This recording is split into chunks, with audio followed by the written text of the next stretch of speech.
જય શ્રી કૃષ્ણ મિત્રો, આજે જે આપણે ભણવાનું છે એ શું છે?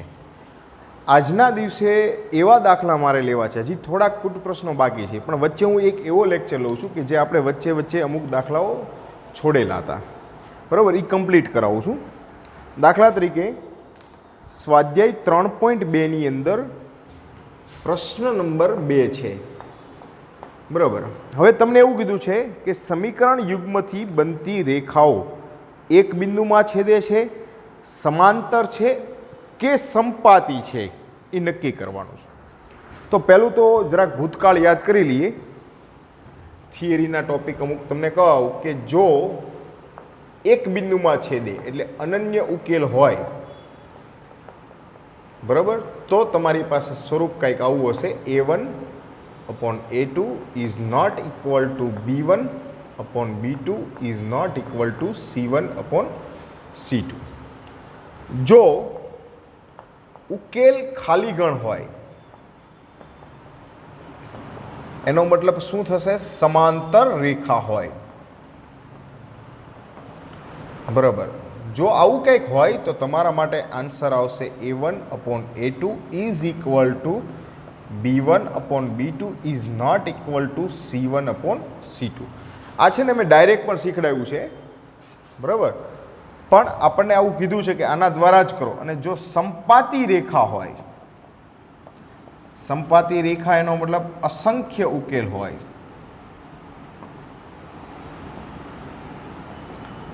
તો આ તમને મળશે A1 upon A2 is equal to B1 upon B2 is equal to C1 upon C2. તો તમને આ રીતનું કંઈક મળશે. હવે જોઈએ આપણે ફર્સ્ટ એક્ઝામ્પલ છે આપણું.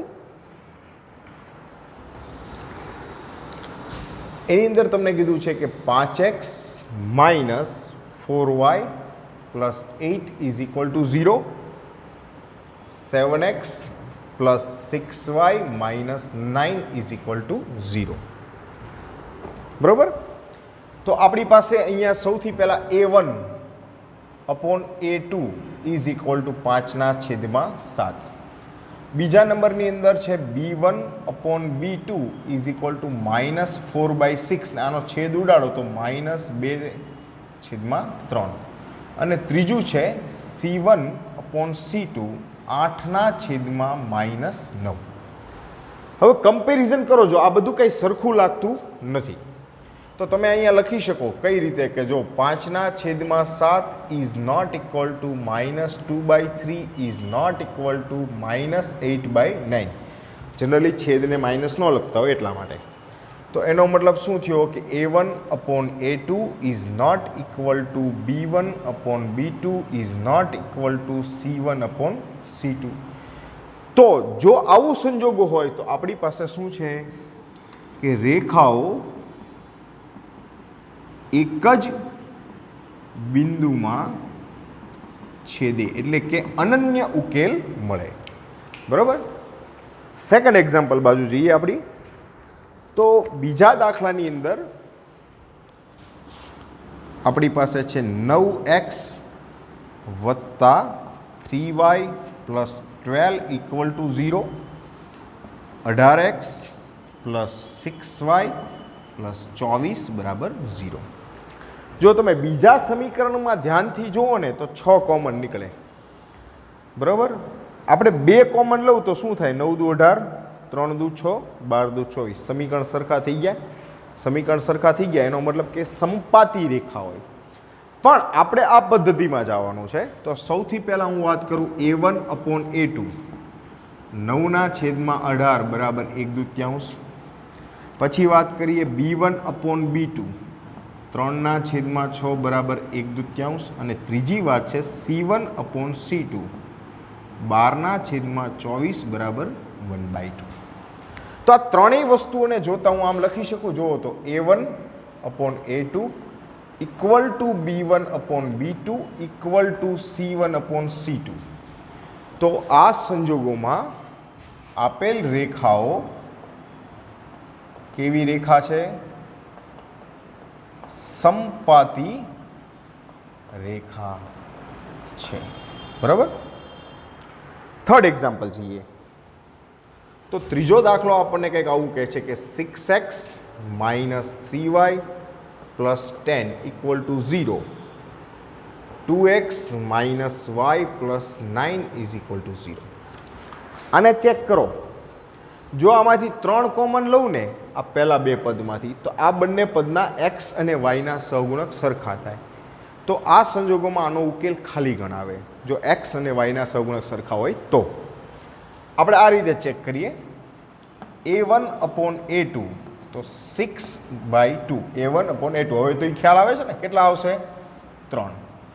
બીજું છે b1 upon b2 -3 -1 is equal two +3.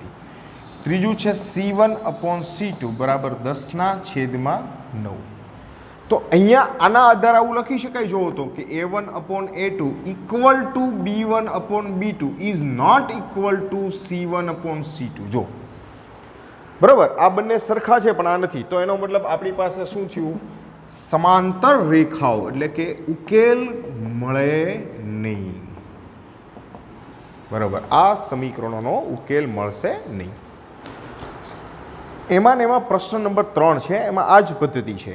બરાબર એ ત્રીજો હું કરાવું છું, ચોથો તમારી રીતે મેળવવાનો છે. બરાબર એમાં તમને કીધું છે પહેલું એક્ઝામ્પલ છે, હું 5 છે એમાં 3 કરાવું છું. ત્રીજો દાખલો લઉં છું પ્રશ્ન નંબર 3નો. એમાં કીધું છે કે 3/2x પ્લસ 5/3y બરાબર 7. બીજું સમીકરણ છે આપણી પાસે 9x માઇનસ 10y બરાબર 14. તો પહેલા સમીકરણને હું સાદરૂપ આપી દઉં, લસા લઈ લઉં તો 6 લસા આવે. તો 3 તેરી 9x, 5 દુ 10y અને 6 અહીંયા ગુણાકારમાં જાય એટલે આ આવશે 42. પ્રમાણિત સ્વરૂપમાં લેવું પડે આપણે. તો પ્રમાણિત સ્વરૂપ આવું આવશે 10y માઇનસ 14 બરાબર 0, 9x વત્તા 10y માઇનસ 42 બરાબર 0. આ પ્રમાણિત સ્વરૂપ થઈ ગયું. સોરી, હવે આપણે a1 અપોન a2. હવે a1 આપણી પાસે શું છે? 9. આ 9 શું આવી ગયો? 1. બીજા નંબરમાં છે b1 અપોન b2 -10 પ્લસ 10. આ આવશે -1. અને ત્રીજું છે c1 અપોન c2 -14/42. તો આને તમે કરી શકો 1/3. તો આમાં શું લખી શકાય કે ભાઈ a1 upon a2 is equal to b1 upon b2 છે કે નહીં? નથી. આ બંને સરખા ન કહેવાય. Is not equal to c1 upon c2. તો એનો મતલબ શું થયો? અનન્ય ઉકેલ મળે અથવા રેખાઓ પરસ્પર એક જ બિંદુમાં છેદે છે. ક્લિયર? એમાં ચોથો દાખલો છે એની વાત કરીએ. ચોથા દાખલામાં મને કંઈક આવું કીધું છે 5x માઇનસ 3y બરાબર 11 માઇનસ 10x પ્લસ 6y બરાબર -22. આમાંથી જુઓ તો 2 કોમન લ્યો -2 તો બધું હરખું થઈ જાય. 5 દુ 10, 3 દુ 6, 11 દુ 22. સરખી રેખા થઈ ગઈ. કયો ઉકેલ થાય? સંપાતી રેખા એટલે અસંખ્ય ઉકેલ મળે. પહેલાં આપણે પ્રમાણિત સ્વરૂપમાં ગોઠવીએ એને કે 5x માઇનસ 3y માઇનસ 11 બરાબર 0. અને આમ લખી શકાય 10x માઇનસ 6y માઇનસ 22 બરાબર 0. ચાલો હવે આપણે સૌથી પહેલું લઈએ a1 upon a2. 5 upon 10 is equal two 1/2. b1 upon b2 -3 upon -6 is equal two 1/2. c1 upon c2 બરાબર -11/-22 ઇઝ ઇક્વલ ટુ 1/2. તો ત્રણેયના આધારે કરી શકી a1 upon a2 is equal to b1 upon b2 is equal to c1 upon c2. આ ત્રણેય સરખા છે. જો ત્રણેય સરખા છે એનો મતલબ આ થઈ ગઈ કઈ રેખા? સંપાતી રેખા. ખ્યાલ આવી ગયો? હવે આ જે ઉદાહરણ નંબર 15 છે એમાં તમને આ બે સમીકરણ આપ્યા છે અને એવું કીધું છે કે જો અનન્ય ઉકેલ હોય તો P મેળવો. અનન્ય ઉકેલ હોય તો પી મેળવો. અનન્ય ઉકેલનો મતલબ શું થાય કે a1/a2 is not equal two b1/b2. તમે બે વસ્તુથી પણ મેળવી શકો છો. હું આમ લખી શકું કે a1/a2 is not equal two b1/b2. ચાલો, a1 એટલે શું છે? 4/2 is not equal to b1 એટલે p upon b2 is equal to 2. તો એનો મતલબ શું થયો કે p is not equal to 4. તો આનો કહેવાનો મતલબ છે કે p ચોગડા સિવાય કોઈ પણ કિંમત લ્યો, દરેક કિંમત માટે અનન્ય ઉકેલ મળશે. પણ જો 4 લેશો તો અનન્ય ઉકેલ મળશે નહીં. ક્લિયર? આવો નવો એક એક્ઝામ્પલ બીજો પણ છે, આપણે આગળ વધીએ એમાં. બરોબર, ઉદાહરણ નંબર 16. આમાં તમે લખવું હોય તો લખી શકાય કે p ઇઝ ઇક્વલ ટુ 4 સિવાય દરેક કિંમત માટે અનન્ય ઉકેલ મળે. બરાબર, ઉદાહરણ નંબર 16 તમને કંઈક આવું કીધું છે. એમાં k ની કિંમત છે kx plus 3y minus k minus 3 બરાબર 0. બીજું છે 12x plus ky minus k બરાબર 0. અનંત ઉકેલ હોય તો k ની કિંમત શોધો. ચાલો, અનંત ઉકેલ હોય તો k ની કિંમત શોધો, એવું તમને કીધું છે. અનંત ઉકેલ માટેની શરત કંઈક આવી છે, a1/a2 is equal two b1/b2 is equal two c1/c2. બરાબર, શું કીધું છે? અનંત ઉકેલ માટે. તો પહેલાં તો બધું મૂકી દઈ. a1 એટલે શું છે? k. a2 એટલે 12. b1 એટલે 3. b2 એટલે k. c1 minus k minus 3 અને આ છે માઇનસ k. પહેલાં આ બંનેને કમ્પેરિઝન કરીએ આપણે કે k/12 is equal two 3/k. તો આ આવશે k² બરાબર 36. તો k is equal two plus or minus 6. તમને આ એક મળ્યું. હવે હું આ બંનેને કમ્પેરિઝન કરું તો આ આવે છે 3/k is equal two minus minus plus કરી દો તો આ આવશે k માઇનસ 3/k. ક્રોસ ગુણાકાર કરીએ તો મને મળશે 3k બરાબર k² માઇનસ 3k. બરાબર, આ પ્લસ માઇનસ 3k એટલે આ બાજુ લઈ લો અને આ બાજુ સોરી, તો k² માઇનસ 6k બરાબર 0. એમાંથી k કોમન નીકળે તો k માઇનસ 6 બરાબર 0. તો અહીંયા બે ઓપ્શન આવ્યા, k બરાબર 6 અને k બરાબર 0. આ બંનેમાં અનુકૂળ હોય એવું કયું છે? બંનેમાં આવતું હોય તો આ બંનેમાં આવતી કિંમત છે k બરાબર 6. તો આ આપણો આન્સર થઈ ગયો.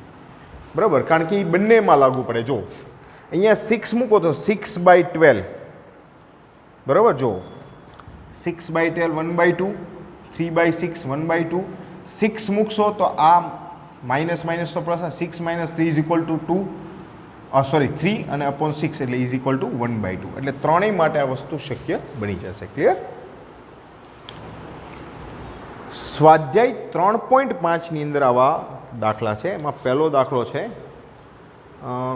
મારી પાસે રકમ છે ને એ થોડીક આમ ઝાંખી છે એટલે કદાચ ભૂલ હોય તો તમે એવું સમજો કે નવો દાખલો છે. 3.5માં પ્રશ્ન નંબર 2.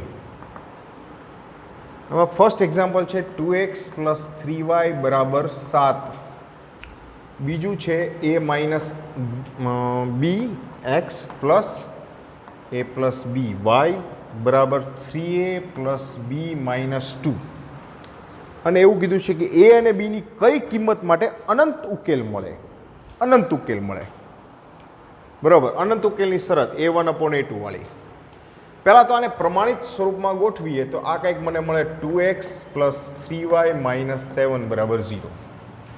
બીજું આવશે a minus b x plus a plus b y minus 3a plus b minus 2 બરાબર 0. ચેન્જ કરી દઈએ નિશાની, સોરી, આ પ્લસના થઈ ગયા માઇનસ ને આ થઈ જશે પ્લસ. અથવા એક કામ કરું, હું બાર છે ને માઇનસ રહેવા દઉં છું. આ 3a પ્લસ b માઇનસ 2 આખું પદ આમ જ રાખું. ચલો, અનંત ઉકેલ માટેની શરત શું છે? A1/A2 B1/B2 C1/C2. કિંમત મૂકી દઈએ.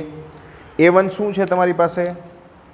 A1 એટલે x નો સહગુણક બગડો છેદમાં A - B તગડો છેદમાં A + B અને ઇક્વલ ટુ -7/-3A + B - 2. તો પહેલાં આ બંનેને આપણે સામાસામી મૂકી કે 2/A - B 3/A + B. Cross ગુણાકાર કરીએ તો 2 × A + B 3 × A - B. આ મને મળશે 2A + 2B 3A - 3B. આ 2A આ બાજુ જાય તો 3A માંથી 2A ગયા એટલે A વધ્યા. 2B આ બાજુ જાય સરવાળો થાય -5B = 0. આ સમીકરણ નંબર 1 રાખો. બીજું આ બંનેની કમ્પેરિઝન કરીએ તો આ આવશે 3/A + B = માઇનસ પ્લસ કરી દઉં છું હવે તો 7/3A + B - 2. ક્રોસ ગુણાકાર 3 × 3A + B - 2 = 7 × A + B. ખુલ્લું કરી નાખી 9A 3B - 6 7A + 7B. 7 આ બાજુ લઈ લઈએ તો આ આપણને મળશે 2A. 7B આ બાજુ લઈ લઈએ તો -4B. 6 સામેની રહી જાઓ 6 બગડો કોમન નીકળશે જોવો જોઈએ તો A - 2B = 3. આ સમીકરણ નંબર આપો બીજું. હવે આ બંને સમીકરણને લોપની રીતે ઉકેલી નાખી કે A - 5B = 0 A - 2B = 3. ચલો આ માઇનસ પ્લસ માઇનસ આ કેન્સલ. અહીંયા આવશે -3B = -3 તો B = 1. આ B ની કિંમત પહેલા સમીકરણમાં મૂકી દઈએ. A - 5B = 0 તો A - 5 B એટલે 1 0 તો A = મને મળશે 5. લ્યો A અને B ની કિંમત મળી ગઈ. Next example. હવે આ એક્ઝામ્પલમાં એવું કીધું છે કે 3x + y = 1 2k - 1x + k - 1y = 2k + 1 ને પાછું એવું કીધું છે કે જો ઉકેલ ન ક્યારે મળે, ઉકેલ નથી મેળવવાના એટલે ખાલી ગણ છે તો પહેલું તો આને પ્રમાણિત સ્વરૂપમાં મેળવવું તો ભાઈ 3x + y - 1 = 0. બીજું છે 2k - 1x + k - 1y - 2k + 1 = 0. ઉકેલ ન મળવા માટે આપણી પાસે શરત છે આવી કે A1/A2 = B1/B2 ≠ C1/C2. આ તો પહેલા બેના આધારે પહેલા જોઈએ આપણે કે 3/2k - 1 1/k - 1 is not equal to -1/- 2k + 1 આવી રીતે છે. આ બંનેની કમ્પેરિઝન કરીએ અને ક્રોસ ગુણાકાર કરીએ તો 3 × k - 1 2k - 1 આ આવશે 3k - 3 = 2k - 1 2k આ બાજુ લઈ લો તગડો ઓલી બાજુ જવા દો તો આ આવશે k = 2. હવે k ની કિંમત અહીંયા મૂકી જોવાની. જો k = 2 મૂકો એટલે આ શું આવશે જુઓ તો 1 આવશે અને આ બાજુ માઇનસ પ્લસ કરો તો 1 2 + 1 3 ઇઝ નોટ ઇક્વલ ટુ રહેવું જોઈએ. ઘણી વખત એવું થશે કે કોઈ બે કિંમતો મળે એમાં એક કિંમત માટે પોસિબલ થતું હોય એક માટે ન થતું હોય એટલે થોડુંક આપણે જોવું પડશે. એમને એમ સીધું લખી નાખો એમ નહીં ચાલે. ઓકે હવે જો કોઈ દાખલો હોય તો જોઈ જોઈએ.